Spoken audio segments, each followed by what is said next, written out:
Hello, my name is Daniel Stillwell. I'm the editor of the IFTA e-newsletter, and we are here in Aberdeen, Scotland at the IFTA Congress 2025. We have with us here today Hector Label.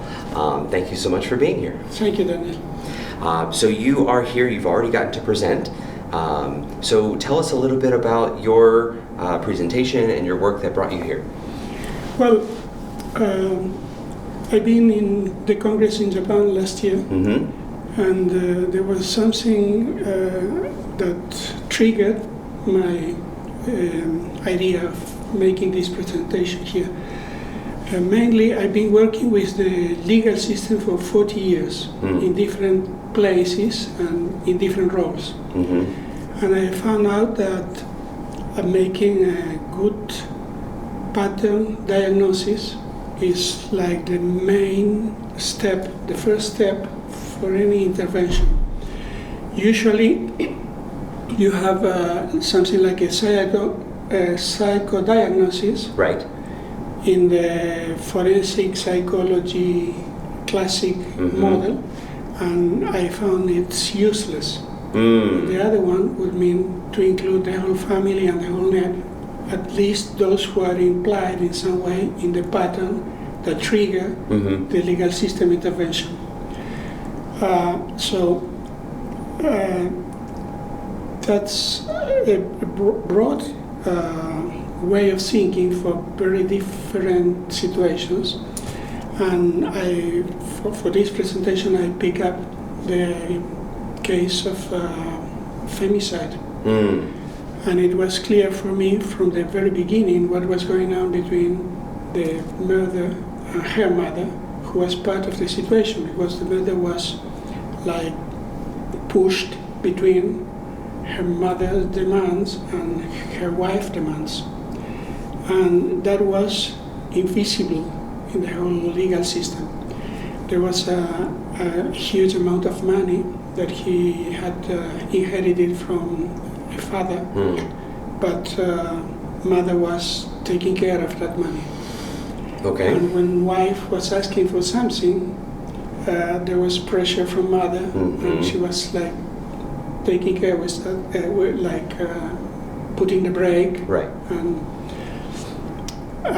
when he killed his wife in the middle of that situation, he went to jail, but mother kept being in charge of his money. And mother was raising the little baby who was present during the murder. So the legal intervention was able to put him in jail for 17 years, but the pattern was still going on because grandmother was in charge of the kid and grandmother was in charge of all the money. And that was invisible. Right. And it was a long-term job with the victim family to claim for the kid raising, for the kid Custody. And to build up a way of controlling the expensive lawyers from the grandmother side. And it's been like 15 years follow-up, being me in different positions, because at first I was hired as an expert, a part expert in the penal trial, and then from the family court they asked me for advice, and then I was supervising a group in a hospital that was working with that family, and then I had some students that were making follow-ups of the case, even in the hospital or in the family court. But the idea beyond that is that from the very beginning I had an idea about what was going on between the killer's mother and the murder wife. And when I said that to the lawyer in the criminal trial, he said, well, don't do that. Right. Don't speak about that because it can be used as how do you say, a way of Suppressing? not suppressing, but letting the number of years down because it's Okay. Reducing the penalty. sentence. Right. But that's because he was thinking about he was going to be a good lawyer if he gets the bigger number of years in jail for him. But he was not breaking the pattern. Right. But this situation of breaking or not the pattern is all the way through in different cases. And it's very common in custody controversies, in family issues, and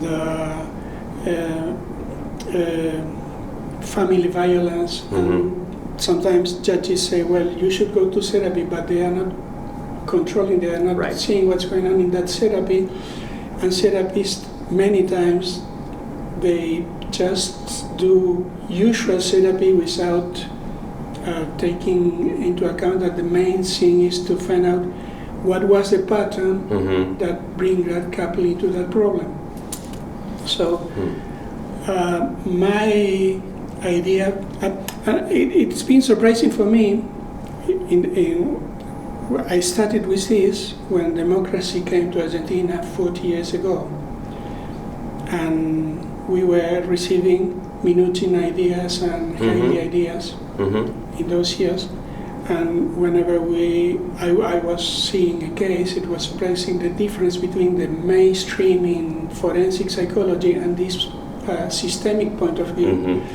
But it's a bigger systemic point of view, meaning it's not just the family, it's the bigger system because it includes the court, the judge. The legal system, right? Yeah, completely. Many times my colleagues, most of them, they are afraid of going into the legal system because they don't know what it could mean. The same is true in the States. Okay. Yeah. Well, at first, once I was going into one of those cases, the part who was not he didn't agree with what I was saying. This was an aggressive man. He was like threatening me with suing me, and I didn't know what to write. Right. And on the one hand, I wanted to say something meaningful and the truth, and the other side, I was afraid. As I was working with a lot of lawyers, I made a supervision with a penal lawyer, and I made another supervision with a family lawyer to find out what to write and what not to write. So I could manage to find a way and say something meaningful. Right. And if I was not able to set a limit with that man, I would not have been able to expect that the woman in the couple would have been able to set a limit. Right, right. If I am afraid, I'm not able to help her. Right. So I must build up a place to say, well, it's up to here. But the main thing there is, well, what's a pattern and how to build up a way of getting out of it, how to build up. It's, I think it's useful to find out morphostatic nets. So that's those nets, those group of people that try to keep things going in a certain way, and morphodynamic nets. So how can we develop change? Yeah. Many times in morphostatic nets, there's something like a narcissistic leader, and it's not the one who is going to jail. He's like manipulating everything from outside. And it's very important to find out what's going on here. In the example, this grandmother was not in jail, and she was found. She was saying to the kid that his son didn't kill his mother. it was an accident. Mm-hmm. So the kid was feeling crazy because he was pulled between two narratives. Right. The grandmother and the mother's family who were saying something completely different. And having a clear idea about what is this pattern, what is the way this pattern works, allows you to build up different strategies to get out from that pattern. I think that was the main idea, and it was important for me to come here because it allowed me to keep thinking about that situation. Yes, I think that we have an international audience viewing this and thinking about how family systems people can remember that systems doesn't have to be family, just like an individual psychologist doesn't have to just be an individual. Yeah. So how are the other power dynamics, how are the other patterns? Absolutely, because one of the things that are clear for me is the kind of conflicts, the kind of problems on the other side of the counter has nothing to envy from the family conflict. Sometimes in a hospital, there's a chief of place saying, "Well, I'm going out from the guard, and now you take care of the group. Everything okay? Yes, everything's okay, but there's somebody dead, so you are going to take care. I'm not going to write a report," for example. And that's going on all the time. There's a lot of competition and there's a lot of professional in different professions finding out how to use people for their own purposes, which have nothing to do with what's going on there. So it's an incredible, interesting net to find out what's going on. So I think if we have a good definition of what's the problem and what's the pattern that supports the problem, it's a good lighthouse to develop what's the task. Because the task, there's not one way out. Right. There are different possibilities. The main thing is not to do something to reinforce this pattern. That's the worst. Okay. So in maybe another takeaway for the people watching is what would you say or communicate to people who are continuing to be scared, who maybe work in systems where the legal system is very harsh and very punitive and lots of suits? Well, it was very. I couldn't sleep when I was threatened. I couldn't sleep. Right. I was working in the deputy's house, and every day I was with lawyers. So I went there and I tell them, I am afraid. This is what I'm going through, right, and what I should do.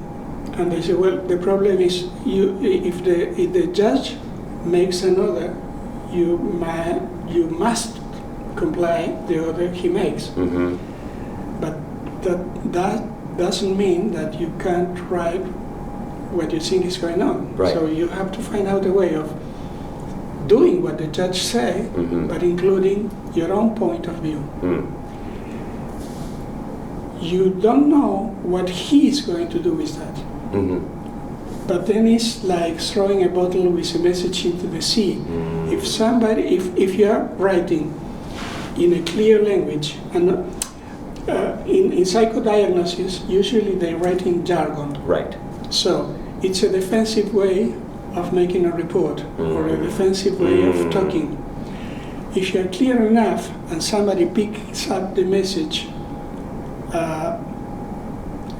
they have an opportunity to keep going with that task of breaking the pattern. Right. It's almost like you end up being a translator. You speak the jargon, but you also speak the plain speak. Well, if you speak the plain speak, the judge is going to understand it. If you speak the jargon, the judge is not going to say, I don't understand. He's going to make an association about what he thinks that this means. Right. And in psychodiagnosis, always you say something about somebody, whatever. He's neurotic or hysterical or whatever. And for the judge, it would be both are crazy. They should go to therapy. And that therapy, many times, is useless because it has not a clear goal connected with the situation that triggered the whole system. Okay. It's very interesting.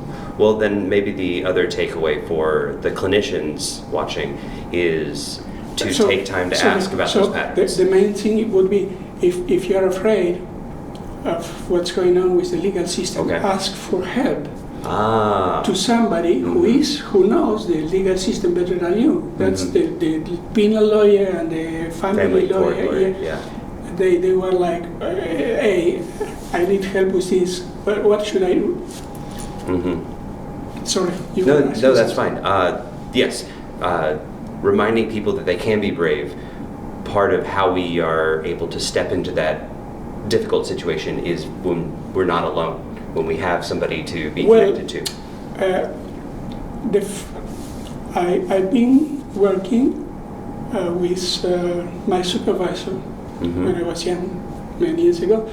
She was working with battered women.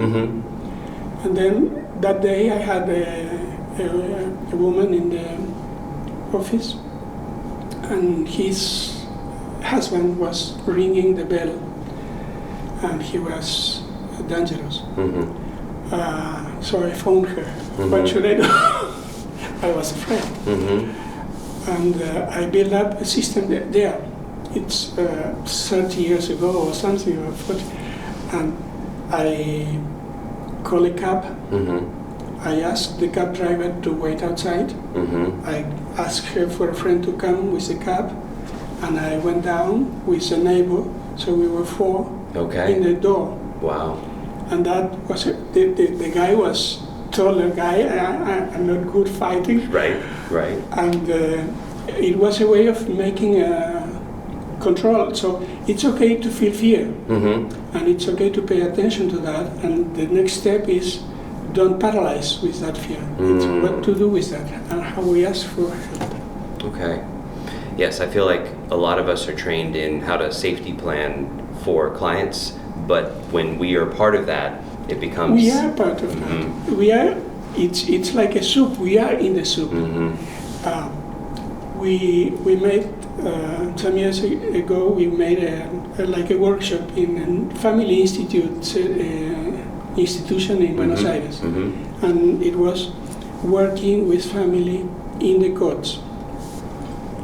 And they say when they wrote the advertisement, they put working with families from the court, and it's not the same. Not the same, right? And they were used to get the families that were, how do you say when you send the family to another professional? You refer. They were used that the court referred the families to them. So the court was there and they were here. And there was like a boundary, limit. They didn't mix. And the main idea is, you are working on court therapy. The idea is how you work with the people in the court.